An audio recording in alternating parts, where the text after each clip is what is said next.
physics-wise, though. It's not. That's the challenge. Yeah. Right? Yeah. So Neil, if you had to right now decide that free will does exist or doesn't exist, what would you prefer?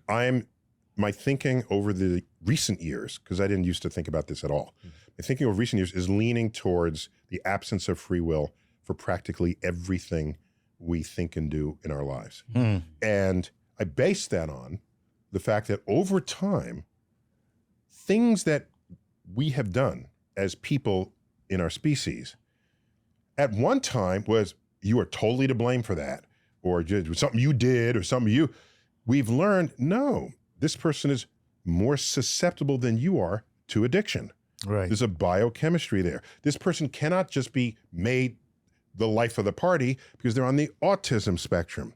They don't control that in the way you might think they should, just because you're the life of the party.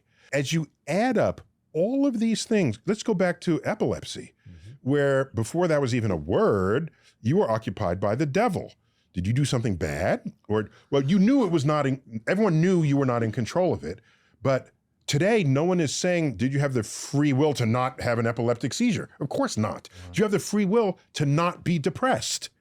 The person who's ready to jump off the bridge, in that instant, do they have the free will to not jump off the bridge?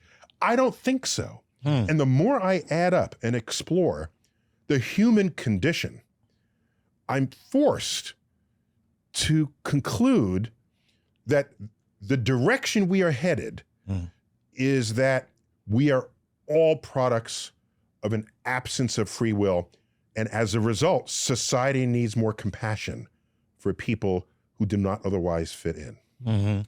See, I have the exact opposite position in my own mind. I feel that it is because of the absence of free will that you see in most behavior, that it is that 1% of free will activity that moves us in the right direction, bends us toward compassion, takes the arc of history toward justice.